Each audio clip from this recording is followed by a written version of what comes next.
So over the years, my team has had a ridiculous amount of just overpowered players just shouldn't be as good as they are, whether it be based on a broken mechanic in a game or just the cards playing better, way better than they should. And in this video, we're going to look at guys that might have been a little bit lower overall, came out a little bit earlier in the year, and just basically took as much advantage as possible of their game's mechanics to become some of the best players in the game, despite being nowhere near the most expensive. We're not going to look at the likes of Manute Bol or this year's Yao or Invincible Taco, because you very rarely played any of those guys, and some of those guys came out so late in the game that they were relevant. These were the guys that throughout the years of my team you would face off against the most, and every time you saw them come up, you were like, oh, why?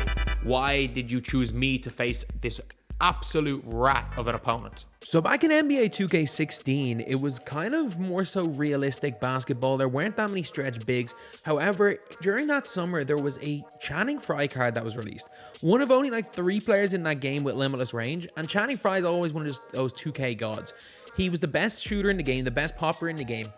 In the game where a lot of the centers were guys at 25 3 balls like Hakeem and Kareem and stuff, people were running Channing Frye with the best cards in the game because he was the single best popper in the game, and he could block shots and rebound. So honestly, with this Channing Frye, he was in my team from the day that he came out until the day 2K17 came out. He was an 85 overall.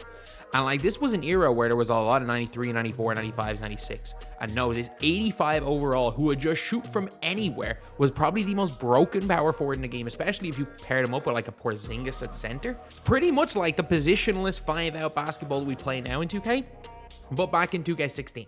And in 2K17, the game mode was a little bit less realistic, especially towards the end. But when this card came out, there was still a lot of realism in the game.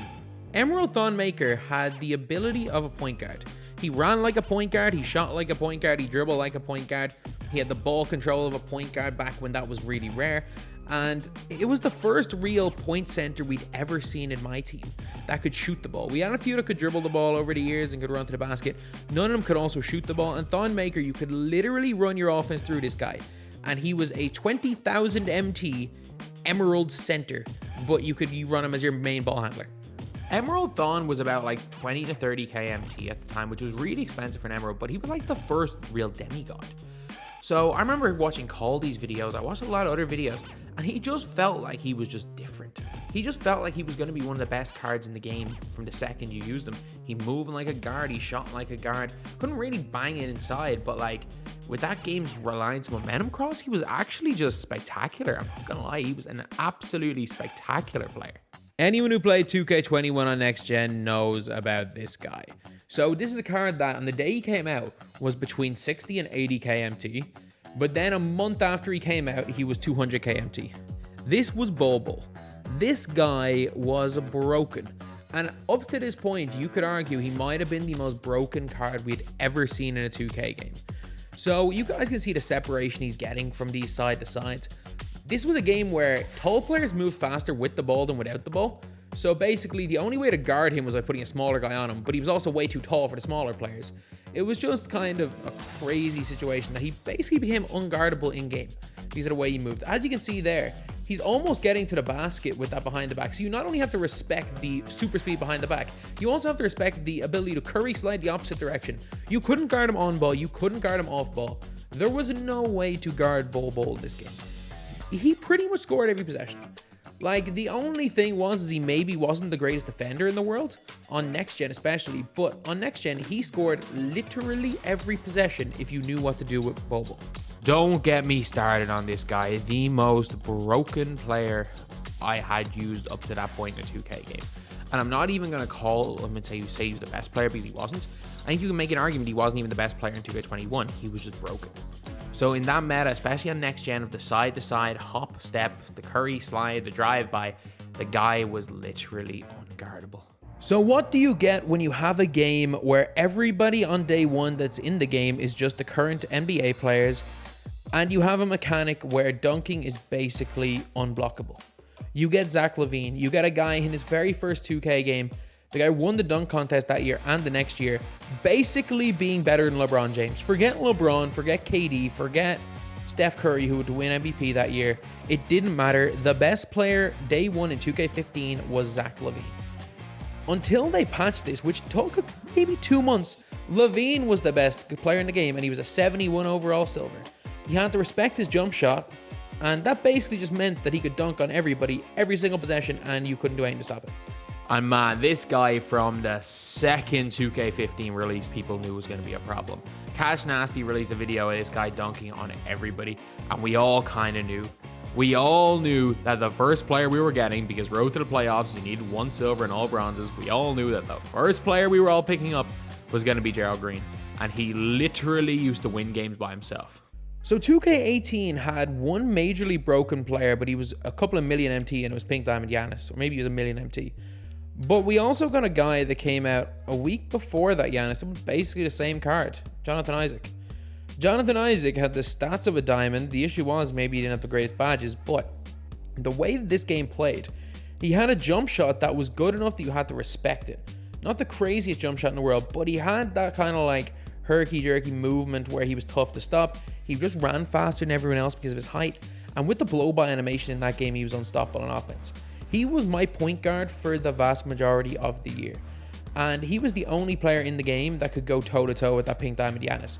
The difference was that instead of being a million MT, this Jonathan Isaac was 3,000 MT and a Ruby. So many 99 overalls. The 7th or 8th best player in that game was an 89 overall. 2K18 Jonathan Isaac was basically just Giannis Antetokounmpo, who was the most broken card in the game, his only counter. Like the blow-by animations, Giannis was very difficult to counter, but his only counter was an 89 overall Ruby, which was wild. And yeah, like people didn't use Jonathan Isaac out of pride, but let's be real, he was a top 10 player in that game up till the day 2K19 launched. So NBA 2K13 had a weird mechanic. So basically players were valued based on not how good they were in game, how good they were in real life. So there were situations where like there were silvers higher overall than LeBron because LeBron started off at a certain amount. It was just, I didn't even know how the market worked. But let's just say there was a player who was a perfect 2K player, could shoot super fast and was the best dunker in the game, and he was getting no burn for the Pacers that year. So basically he became the cheapest player in the game, and every single person ran Gerald Green. If you knew what you were doing with Gerald Green, he was better than LeBron, he was better than Iggy, he was better than Michael Jordan. The original overpowered beast, Gerald Green. Man, he was in everyone's team. He was in everyone's team. You couldn't play a game without facing Gerald Green because of the whole salary back then from VC. Because of the way my team was back in 2K13, you literally faced Gerald Green every single game, and there was nothing you could do to stop him, no matter who you had. It was over. Gerald Green was dropping 40 on your head if your opponent wanted to do it. So for the majority of the year in 2K20, before people figured out the real most broken mechanic to tween, there were two things that ruled the game. And it was the Pro 3 behind the back and the DWade / base 98 jumper into a peekaboo. This card had both of them and was the only player in the game to have both of them. And he was 4,000 MT. Yes, there was a better version of him before that was 100k, but when this card came out, you faced DWade in almost every single game.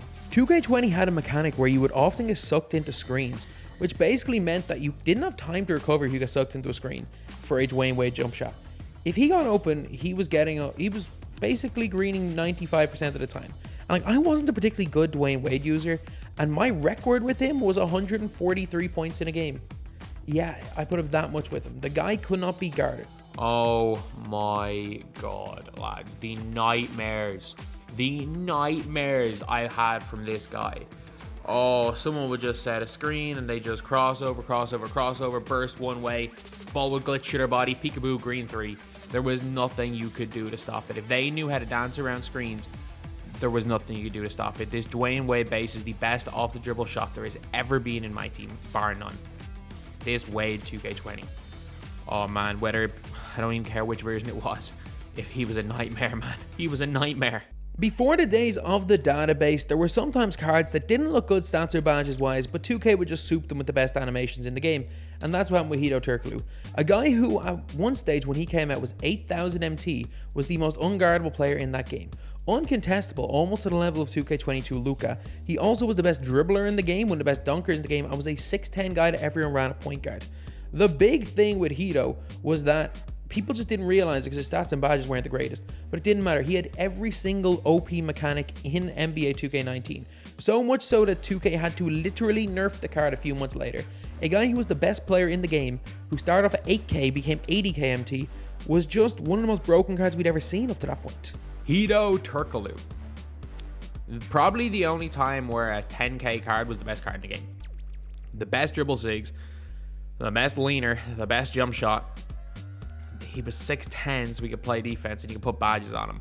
And this was 2K19 where everyone just had clamps on defense, Hall of Fame clamps on defense.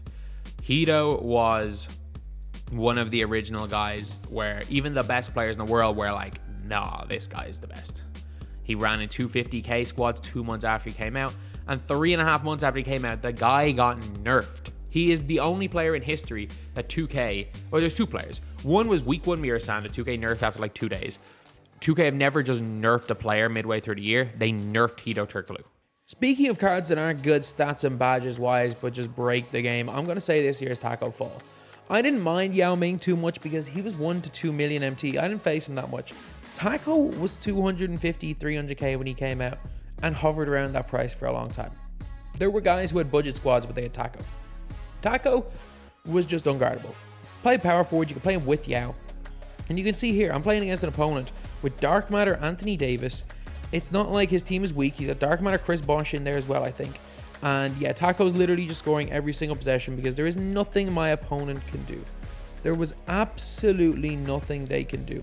And this year's Taco, lads, oh my god, I just cannot describe the nightmares caused by every version of Taco, by the way, including his amethyst. His amethyst is hell. His pink diamond is absolutely hell.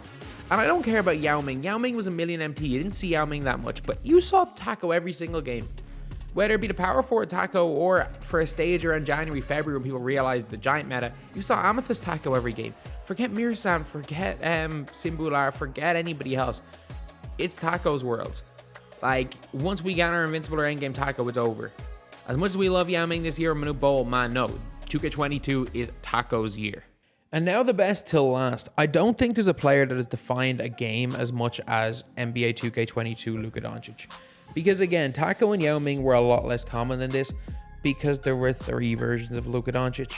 And again, I'm somebody that bought Luka the day he came out for 200k. He went up as high as 500k. Luka's jump shot and shoot around didn't seem like it was up to much. It wasn't the easiest to time. It was super quick, but it wasn't the easiest to time. And then people realized you just couldn't contest it. The best way to play with Luka was to just ignore the defense and shoot it in their face. If you could time with Luka, it was basically unguardable. The guy didn't have dribble sigs. The guy wasn't good at anything other than shooting. He wasn't a good defender, but yet every single player used him because you were putting yourself at a huge disadvantage to not use him. You literally shot the ball in people's faces and you scored every single time with it. And like, there's no need to explain anything when it comes to Luka Doncic. You press square and the ball went in. He never missed a white. He couldn't get contested. And with that, you literally pressed the square button and the ball went in 90% of the time. It wasn't even an easy release to green. It wasn't even a good release. But you pressed square and the ball went in. That was, simply put, the most broken card we have ever seen in a MyTEAM. Completely unguardable. Completely unguardable. You press square, the ball went in for 3 points. And if you didn't have Luka, you better believe you had to sweat your ass off, because if you didn't have Luka and your opponent did, oh, it was going to be a tough one to win that game. So anyway, that is the video, lads. Let me know who you guys think are the most overpowered players. Thank you guys for watching. Please like, comment, and subscribe.